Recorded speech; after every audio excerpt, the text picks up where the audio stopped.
Thank you very much. And I have said it already this morning, but it's really a pleasure and an honor to come to Maastricht, especially in this Christmas sphere, and to present some of our work.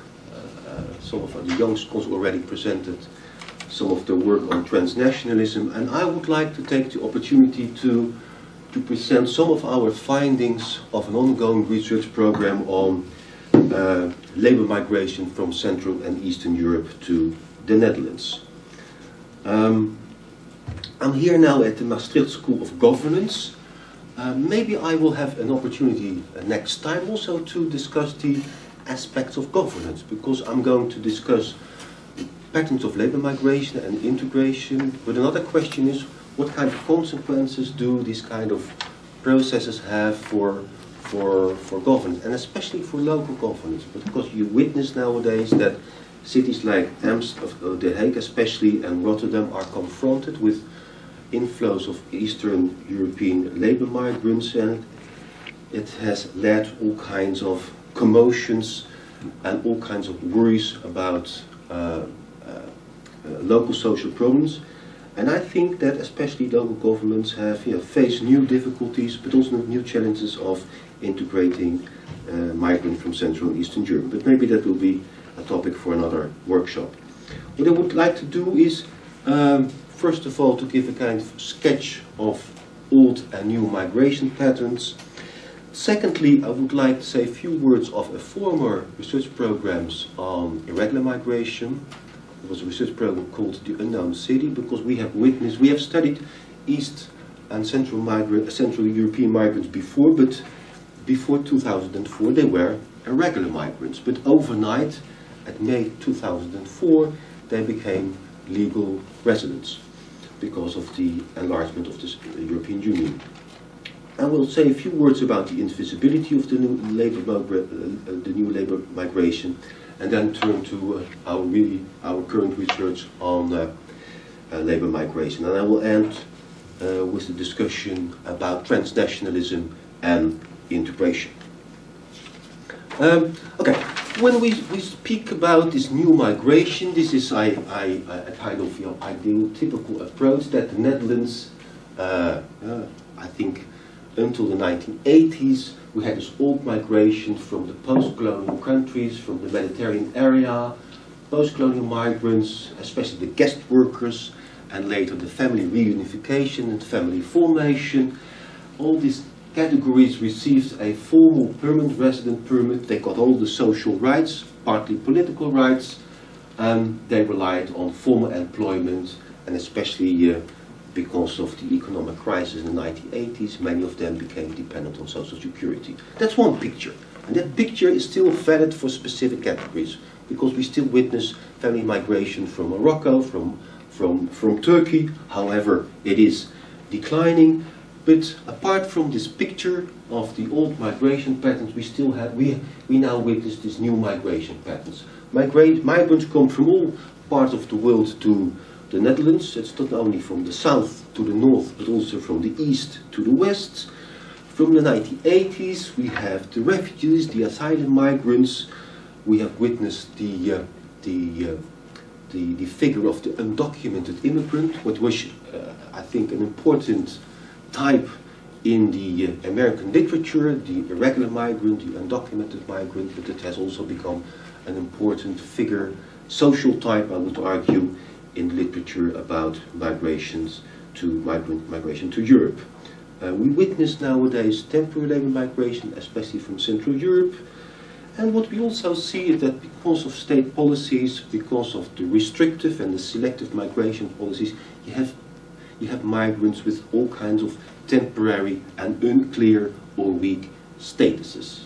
And that will affect and has I think, serious effects on their life chances in Western Europe. So apart from the formal employment and people who have to rely on social security, we see now also other income strategies like self-employed, people who have to rely on informal work. Sometimes people have to rely on crime or are dependent on informal support by migrant networks. And if you want to a certain degree know the current confusion and the current debate about superdiversity, you have to take into account the old and the new migration. And my argument is you still see that this old migration and new migration is continuing.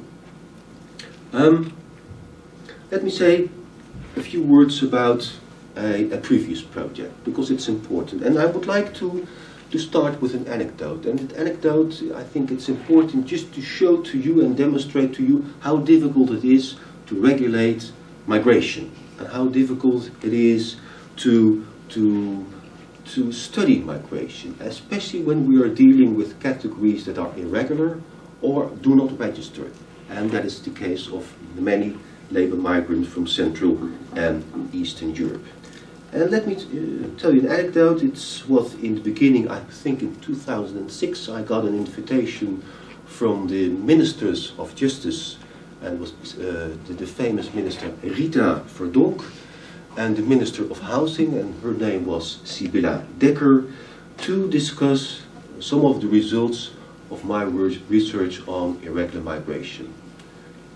I thought about it, and then I accepted the invitation.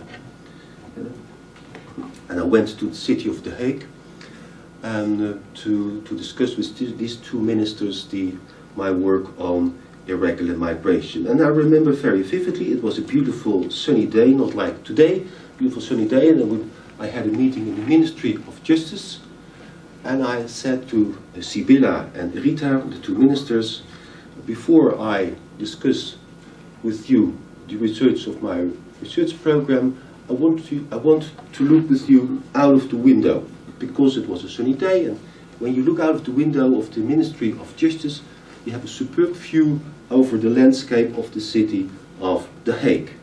The Ministry of Justice and also the Ministry of Housing is located here. Because The Hague is one of the most divided cities in the Netherlands. You have a multicultural part and a white part. And I told the ministers, we are here at the Ministry of Justice, but in the shadow of this department, and also in the shadow of the Parliament, which is, I think, 1,000 meters away from the Ministry of Justice and Housing, in these departments all kinds of laws are produced, all kinds of legislation. But if you look out of the window and you see these multicultural districts at the feet, in the shadow of this ministry, according to my findings, according to my research, the number of irregular migrants is still growing or is rather stable. And despite all the legislation that has been produced in this building, all the restrictive legislation to fight illegal migration. And I didn't show them these maps, to tell you the truth, but I told them, this is very interesting, because you want to regulate unwanted migration, but at the feet of your department you see still all this activity going on, all this informal activity, and also the inflow of unwanted and irregular migrants. And these two ministers, they were silent for a short moment, and then they told me that Professor Engberg said, yes, that's true, but we know we have to continue to fight illegal migration. They did not question their own measures. But I'm not going to discuss with you irregular migration, just show you these maps, because this map shows you the distribution of Turkish people in the city of The Hague, and this is the distribution of irregular Turks in The Hague. Yeah? And you can witness this window, this neighborhood indeed, if you have a nice room with a view from the Ministry of Justice. Here you see the distribution of regular and irregular Turks in The Hague. Here I put this map upon each other, and you see they are especially located in this particular area. Moroccans, the same story, regular Moroccans, and here the irregular Moroccans. You could put them together, and you see that in this particular area you have this multicultural area in which regular and irregular migrants live. So if you want to study irregular migration, of course you have to understand also the documented, the regular, the official reality, because they are closely intertwined. And now the Eastern Europeans. This is very interesting, because what you see here, that most in those days before 2004, May 2004, you see that especially this red area, you see that people from Central and Eastern Europe, they were living in the rich parts of The Hague. And if you look at the irregular migrants, again, they lived exactly in the same area as the Turks and the Markets, partly because these groups came from specific areas in Central Europe. For example, the Bulgarians, they come from the Turkish-speaking regions in Bulgaria. And what is interesting, of course, it's not that difficult to explain why they are there, because in these urban environments you have social capital, you have migration networks, you have ethnic communities that are able to provide people with jobs, housing, healthcare, information, documents, sometimes a marriage partner. There is an economy, an urban economy, an informal economy to which some of them have access. There is a private housing sector, an informal housing sector, and also a kind of informal marriage market. To understand, I think it's also an important lesson to understand the incorporation of irregular migrants in Dutch society. You have to understand these informal institutions. But what is interesting that after May 2004, the problem of irregular Central and Eastern Europeans disappeared overnight, because they became EU citizens. And however, and they are still living in the same areas. And we had this elderly man from the city of The Hague. He spoke about the tsunami of Central Europeans in the city of The Hague, and he was mentioning this particular area in which a lot of Polish people live. However, they became from irregular, they became regular, and you also can see that if you study the apprehension figures. Up until 2004, 2002, 2003, you see an increase of the apprehensions by the police of irregular migrants. This is in terms of persons, but after 2004 we are missing the figures of 2003. You will witness a decline. And the basic explanation is that in May 2004 and January 2007, a substantial number of East European countries entered the European Union. That brings me to my second research, and it's a kind of exploratory research, because we were interested in this, these flows from Central Europe to Dutch cities, but also to agricultural areas, and we started a research on migration from Central and Eastern Europe, because we discovered that in the neighborhoods we did our studies, you saw the coming of labor migrants from Central Europe. And in those days you had I translated it yesterday, because I'm in Maastricht and you will have the carnival, but this was a very popular song during the carnival, I think in 2006, and it was a song, and it was called A Van Full of Poles. I do not know the melody, so I will not sing it for you, but it is an interesting song, because in this little song, it's in a sense, you will find all the stereotypes about Polish labor migrants.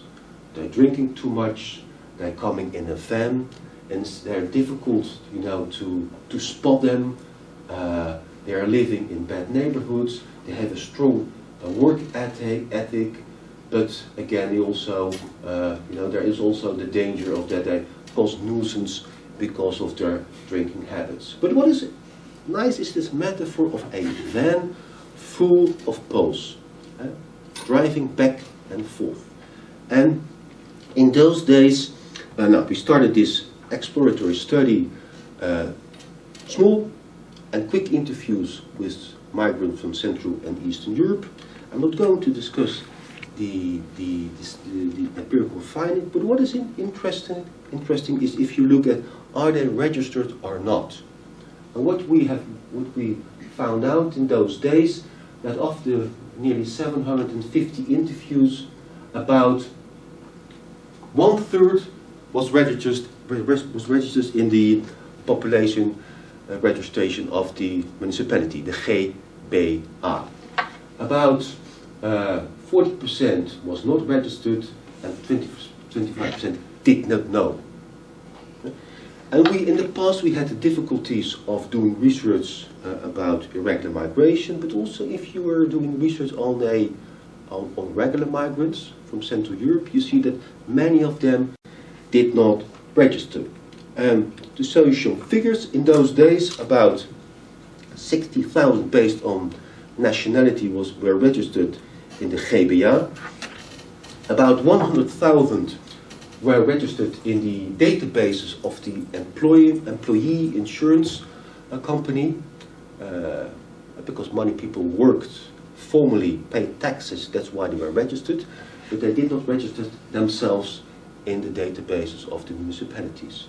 So altogether we estimated the number of what is called Moelanders, migrants from Central and Eastern Europe, about 160,000.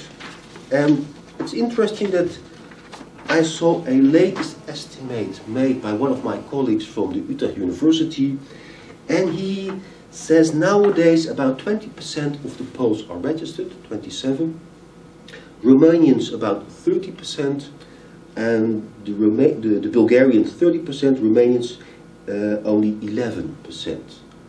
And he is making an estimation based on the data from the GBA, the population registers, but also the database for employee insurance, and also he's using the database of the police about suspects, and according to his estimates we have now about 300,000 to 350,000 labor migrants from Central and Eastern Europe living in the Netherlands. So it has become, in a period of 10 years, had become one of the most largest migrant groups in the Netherlands. So the question is, I think, is very relevant. You know, what kind of migration patterns do we witness, and what kind of integration patterns are we able to find out? Looking at the specific statistics, especially in those days, there was the idea that new migration patterns come into existence. That it's not about migration, but it's about mobility. So I have here an account of Claire Wallace, and she said rather than permanent one-way migration, there has been a predominance of short-term circulatory movement backwards and forwards across borders. This would be better termed mobility than migration. A Polish scholar, she introduced the concept of lasting temporariness. The fluid nature of short-term circular migration makes many forecasts of east-west migration unreliable. And it is very interesting if you look at especially the work by economics before the EU enlargement. You had all kinds of predictions, and famous is the prediction by Dustman, who said that probably about 20,000 labor migrants will go from Poland to the United Kingdom. In 1 year it was nearly 500,000. Also our Central Economic Planning Bureau expected that 10,000 of Central Europeans would come to the Netherlands, but now we have more than 300,000 for some, presumably. The same is true for if you look at if you try to understand the migration waves to Ireland and also to the Scandinavian countries. Another figure, I'm going to discuss this notion of liquid migration later on. But another interesting figure is recently produced by Dutch Statistics, and it says, if you compare, for example, the Poles with the Turks and the Moroccans in terms of return migration, you see that the Poles resemble more the return migration patterns of the Spaniards and Italians who worked in the Netherlands in the beginning of the 1960s. So there is the idea that we will witness more return migration and more fluid back and forth migration. And of course, this is to a certain degree a huge challenge and also a problem for local states and for municipalities, because many of them do not register. How many are there? Because it has implications for housing, it has implications for a lot of things at the local community or city level. So, but this is one picture about fluidity, about movement back and forth, and to a certain degree what we see that the liberal dream of an open labour market, and people see opportunities, for example, in the West, and they use this opportunity. They travel from Poland, from Romania, from Bulgaria to Scandinavian countries, to Ireland, to the UK, to the Netherlands, that you have this free mobility because of the institutional changes within the European Union, the open borders. You could argue to a certain degree it works. It works. You know, seeing this back and forward migration, we came and we introduced in Rotterdam this notion of liquid migration. Of course, the notion of liquidity stems from the work of Sigmund Bauman, and his argument is that stable institutions like the labor market, the nation state especially, but also the family, religion, are fragmenting. That we have more loose institutions. And you could argue the disappearing of borders, the disappearing of boundaries between countries have brought forward this liquid migration. What are the characteristics? And again, this is a kind of ideal typical approach. Temporary settlement. We're really dealing with labor migration. And what is, of course, crucial of this liquid migration is that people have a legal resident state. They are free to move because they are EU citizens.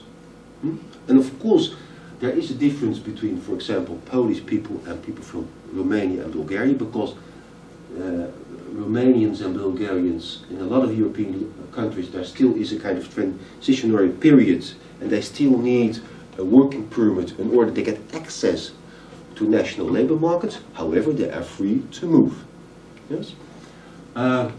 What's also interesting that you see a new path of migration, new destination countries. Nobody has foreseen that Ireland would become so popular, or some Scandinavian countries, or even the Netherlands. So this whole literature about path dependency, the whole literature about if you want to understand migration, you have to take into account established political or economic ties, is partly wrong. You see that new paths are created because of the enlargement of the European Union. And you see people move, for example, to Ireland, but you have an economic crisis, and then come to the Netherlands. So you have multiple and new receiving countries. This is this liquidity. If it comes to family, for example, you see this kind of individualized migration strategy. There is a whole literature about chain migration. It's a kind of, you know, a kind of cliche in the migration literature, that migration goes through networks. But what we see nowadays is also that people, you know, using the internet, look at the internet, find a job in Maastricht and come to Maastricht. What's also very interesting is that if you study these migration patterns, and I'm speaking about individualized migration patterns, it's also very relevant when it comes to remittances. There are substantial groups, especially single people, young people, that come to Europe, try their luck, and don't send any money back home. Yeah? So that they are responsible for a family is not true, but it's partly true. So this individualized family patterns that we know and what we have in the Netherlands and other West European countries are also, of course, relevant and true for Central and Eastern European countries. So there are a substantial number of migrants, also students, who come to Western Europe, try their luck, but they do not have the obligation, or feel the obligation to remit. And finally, there's also this notion of a specific migratory habitus. And it is, one of my British colleagues speaks about intentional unpredictability, that people have open options. Masha showed, for example, this morning that people have specific aspirations. I want to settle, I want to legalize, yes, I want to invest my money back home. But what we also see is that people have these open options. They do not have clear aspirations. To a certain degree, our empirical data supported this kind of pattern. Indeed, I think it's a new pattern, and and it raises all kinds of new questions for governance.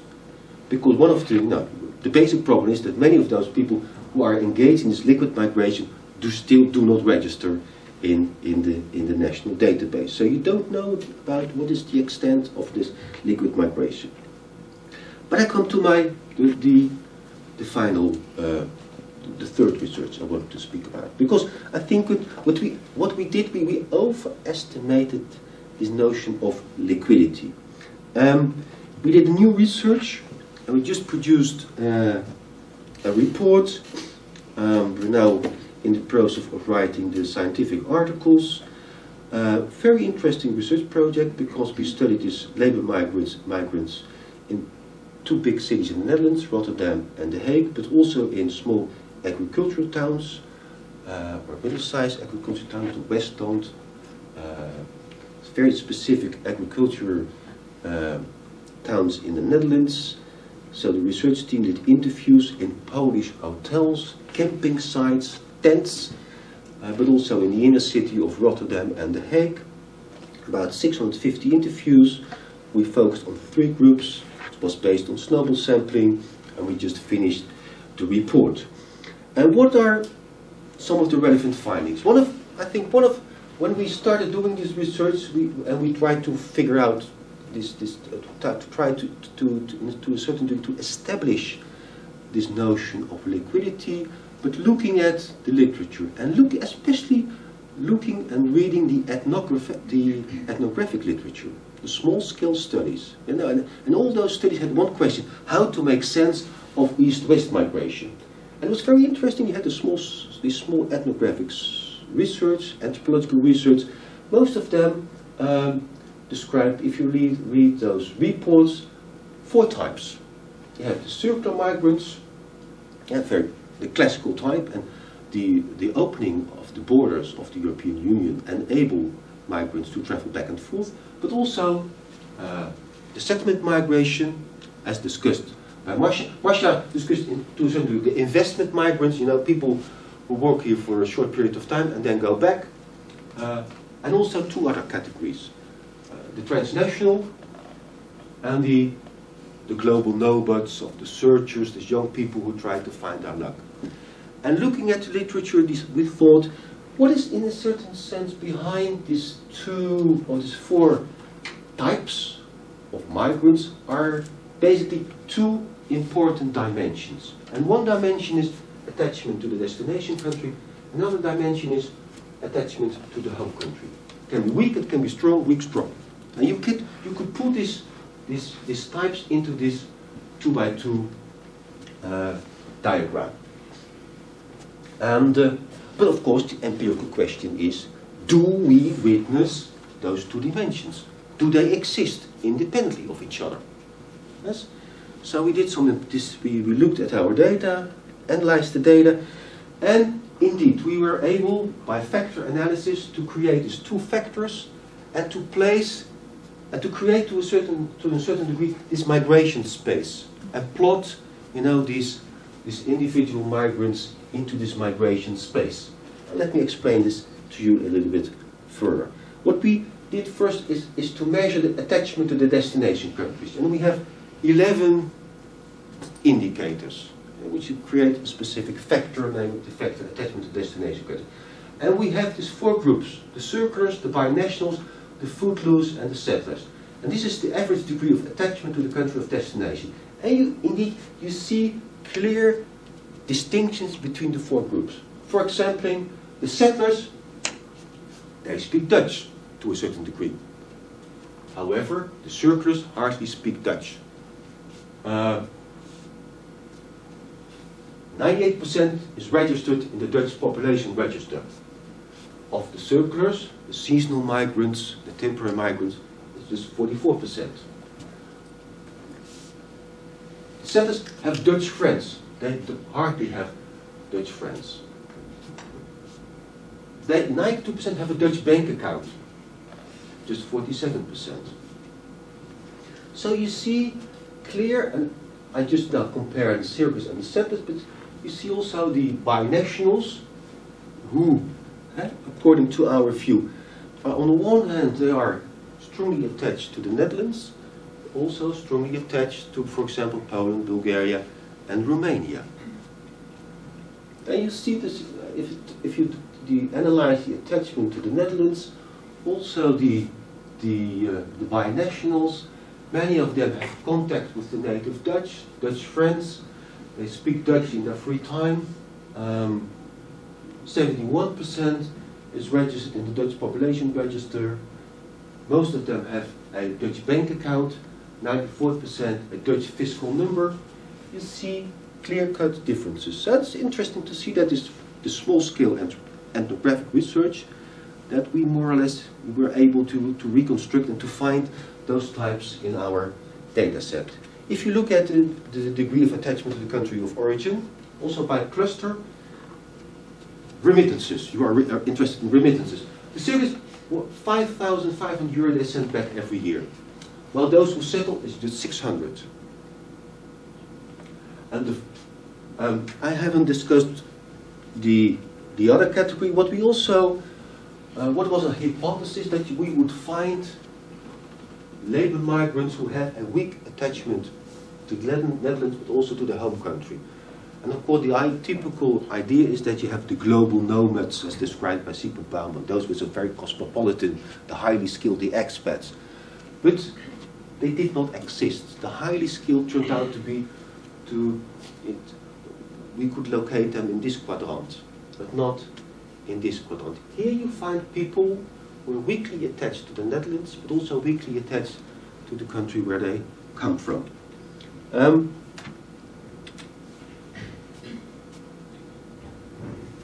Income spent on remittances, 43%.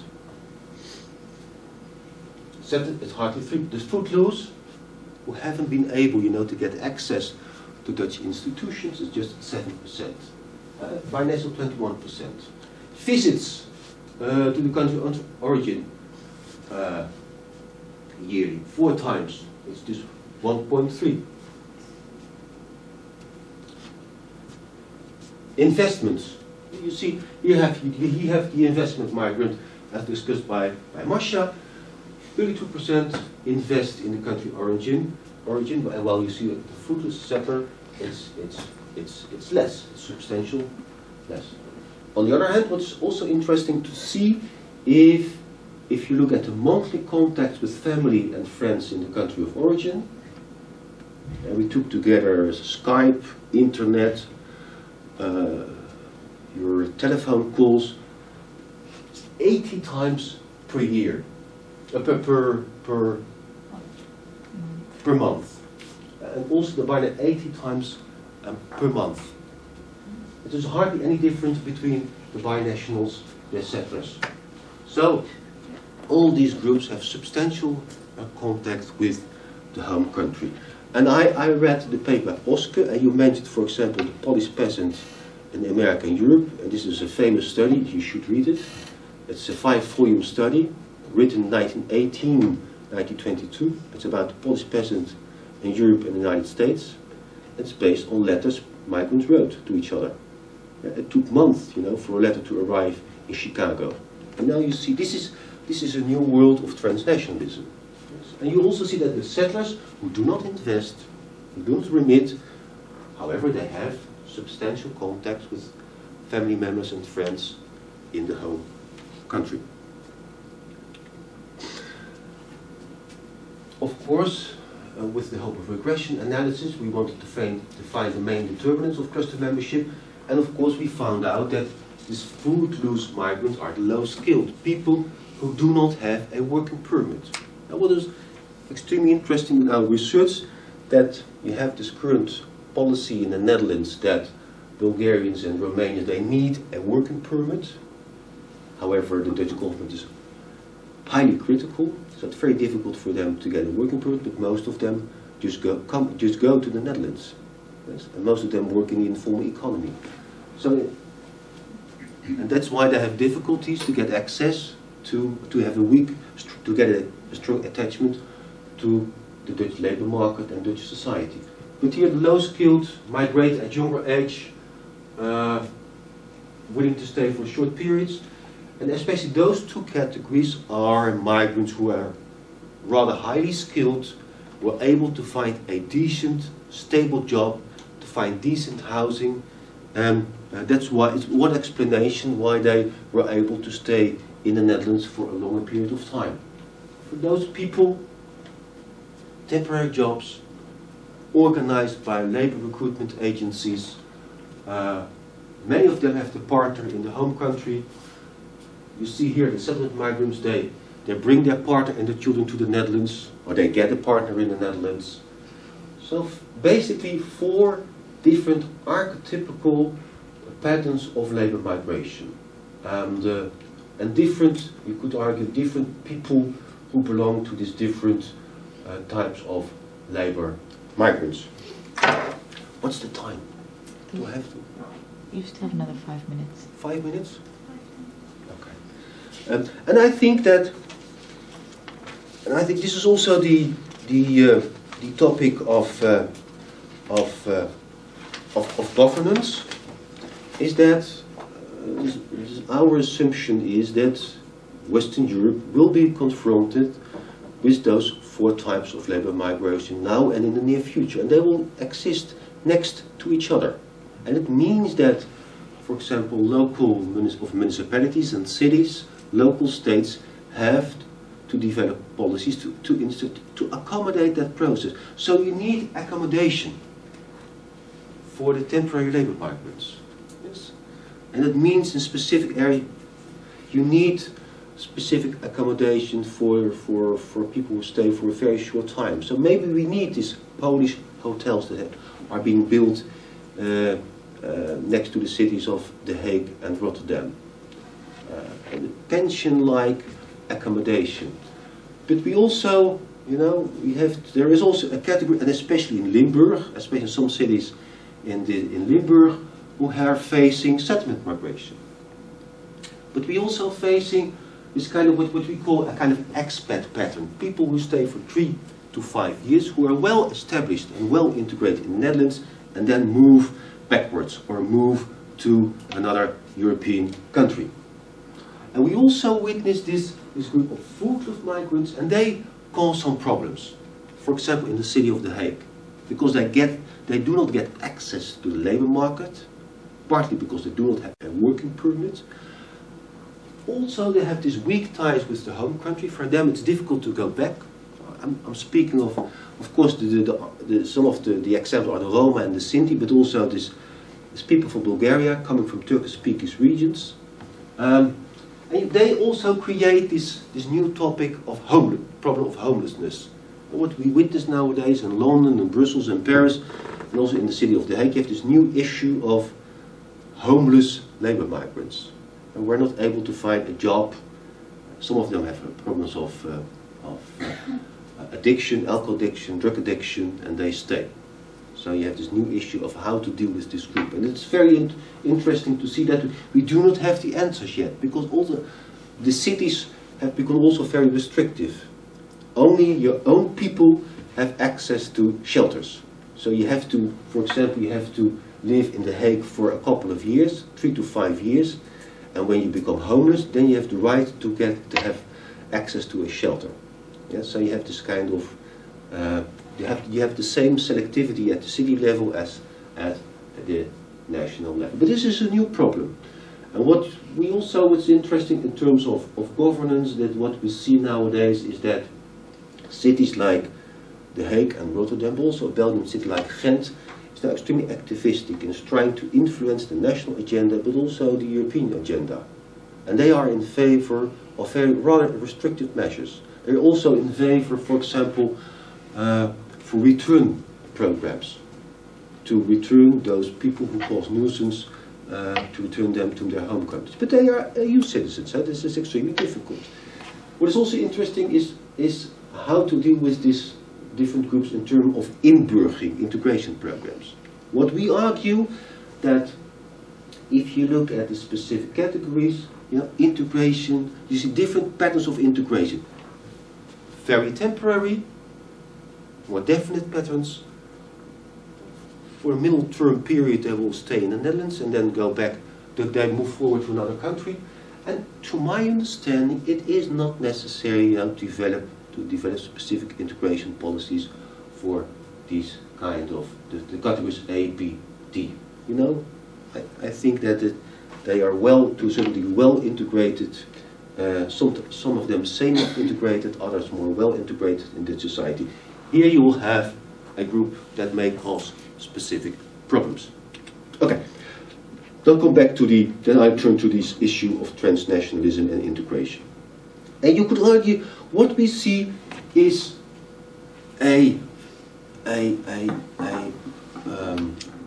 one I think important element of transnationalism is that what we call strong transnationalism. This is a group really who's well embedded and well integrated in Dutch society, but still have very strong ties with the home country. In terms of financial investments, in terms of visits, etc., etc. But apart from this phase of strong transnationalism, we also have this phase what you may call weak transnationalism. And for example, going back to, for example, these data, also the settlement migrants. They are well settled, they hardly invest, hardly send remittances back home.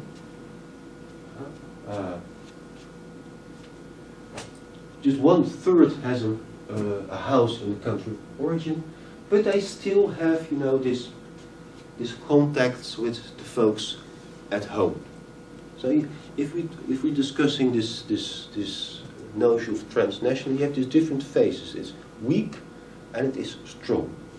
But we also see groups who are hardly engaged in transnational activities, partly because of their marginal social position.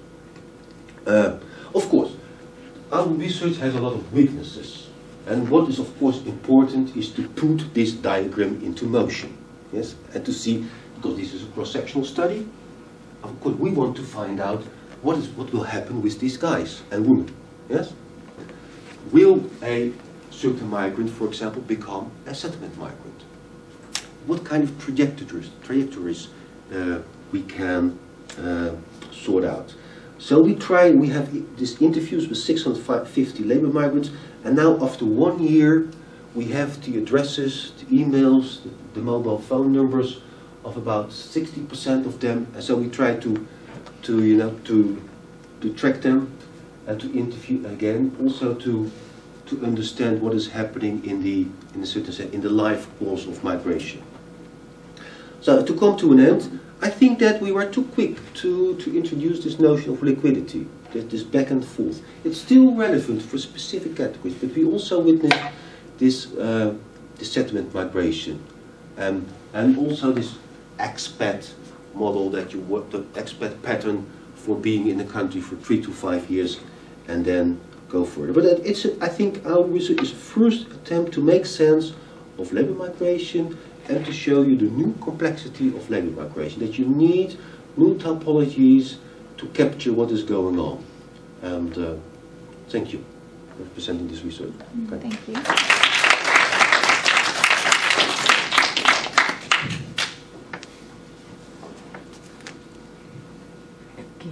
Thank you very much for your presentation. I thought it was really interesting and I really enjoyed it. I was just wondering, typology seemed to me to focus quite a lot on remittances, and particularly when you have higher skilled individuals that are often from higher skilled families and they don't need remittances. And I was wondering if you asked this question at all, because I found a lot in my own research too that people say, we don't send it to my family, they don't need it. But in terms of a connection, I was wondering if you asked this. We haven't asked this question, but I think it's a very relevant question. But I think because you have that's why these typologies are very nice. That there is one study, it's based on PhD students, for example. Yes, and what we see this category coming from middle class, high class families, you know, it's not necessary for them to remit. Yes, so you have to take that into account. But I would argue this specific group, because I think that our sample was a little bit biased, to my understanding, especially, for example, PhD students, to a certain degree they are located here and here. Yes, they are rather,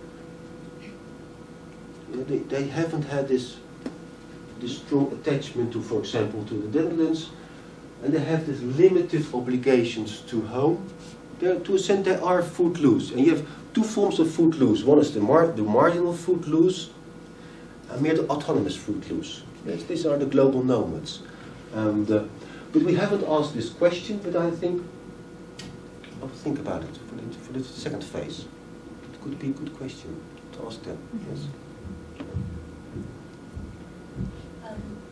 I think this is very interesting, particularly your third section that you presented, and I had a couple of questions about the indicators that you had chosen for attachment. I wondered if you had seen previous research that used the same form of measuring attachment, because what I would be curious about is how unique this is to the new member states, or if this is more indicative of inter-EU dynamics. I was thinking particularly about German cross-border workers, for instance. I think they would share a lot of the same characteristics of attachment as, say, Polish circular migrants. Yes. So I wonder if you can say anything about how you arrived at this, and if you had seen these type of indicators applied to other groups. No. Yeah. Behind, I think, for example, take this indicators. Behind this 11 indicators is, I think, the classical distinction between what is called social cultural attachment and economic or structural attachment. So, for example, do you have some demographic registration factors? So the idea is, you see a lot of indicators that measure social cultural integration, and some indicators measure economic integration, about your fiscal number, bank account, and especially your employment status, which runs from being unemployed to having a formal permanent contract. But I think that these cross-border workers, if they have a job in the Netherlands, yes, and commute on a daily basis, where should we put them? Yeah, it's tricky. Because it's the... I think here. I think so too, because they have to be registered with GBA to get a tax number. Exactly. Yeah, but then I think that that's one of those indicators that it was strange for me to understand how it applied to the other EU member states. Yeah, but I think that, just let me finish my answer, is that I think that you can use this, I think, this indicator, because it's based, I think, this classical distinction between economic, cultural integration, and also the other indicators that indicate the attachment to the country of origin. You know, it's about so the social and the economic ties. We did not,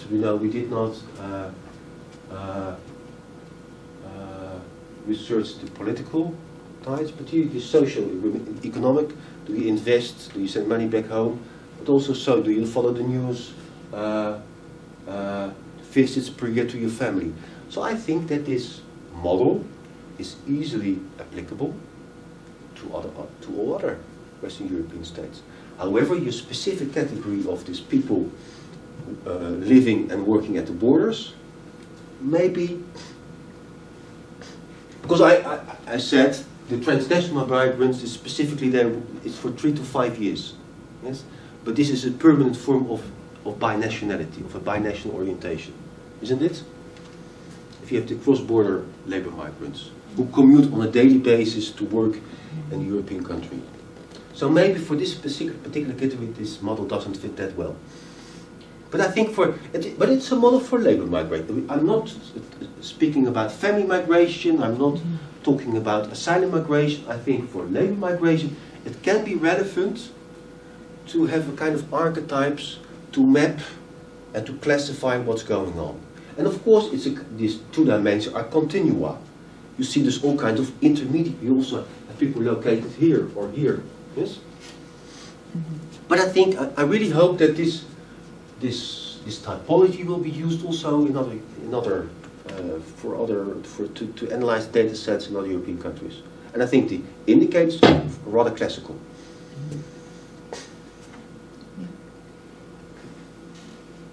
So then I also have a question more on your footloose migration, because when you first brought this up, and I think you've explained it a little bit. I was thinking exactly of those recent, for instance, Polish graduates who decide they want to go to the Netherlands just for a year to get the experience, right?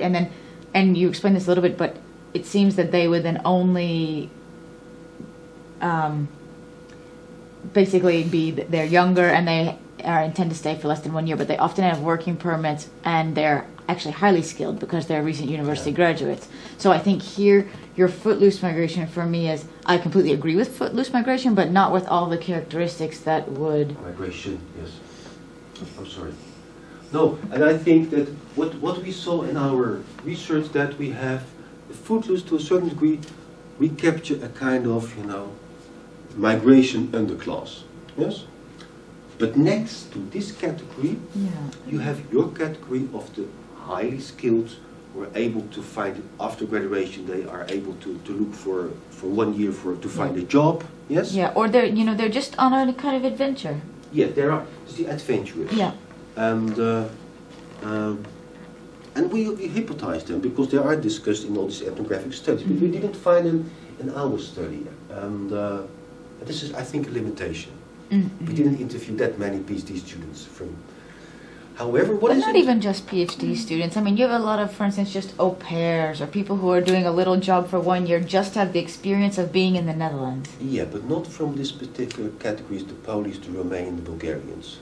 They were not that active as a nanny.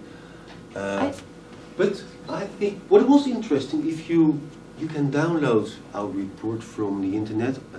It's in Dutch, but soon a Dutch translation will appear of an English translation. And what you see, what is extremely interesting, that, for example, also the highly skilled we saw, and also the settlement migration, we saw a lot of people from Romania and Bulgaria. A lot of highly skilled who are working on the urban labor market in the city of The Hague, working at international organizations, international institutions, etc., etc. But I agree with you, some specific subcategories were not that present in our data set. But I think you have to add to the low skilled this adventurous, this searchers. No.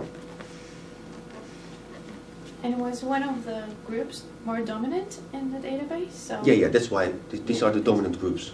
But but of in terms these among groups. these 4 ones, is there Yes, you know what's the dominant group? Because we were able, because a report was being produced which gave an overview of the basic characteristics of this group, including who is registered or not. So we were able to control for that a little bit. So the dominant group is footloose. But it's it's about 25%, I think, 20, 40, 25, 65, 20, 25, 15. So this was the smallest group, the settlement migration. I was just wondering, you spoke at the beginning of the presentation about, I'm sorry, I forget his name, the other professor who's made the estimates of the number of people who have legalized their status from the Eastern European countries in the Netherlands. Yeah. I was just wondering how you think this data relates to that, because I think those numbers were quite low at 30%, but even in the footloose category, it was quite a bit higher in your data. Is that? Say it again. I don't know. I'm not sure if I remember it correctly, but I had interpreted from the estimates that said that only 30% of Eastern European migrants were legalizing their status in the Netherlands. Is that correct? Registered. Registered. Yeah. So, Registered. but even in like the footloose and the circular categories, it's a fair bit higher in this data. And I was just wondering if you thought that there was. Of course, this is true that in terms of registration, so look at our data. You see that the settlers and the transnational migrants, they are better registered in the GBA than the other two categories. That's why and I think we didn't draw a sample from the GBA, but we decided to do our research based on a kind of snowball sample method in order to include those two categories that are extremely important but are not included in the databases.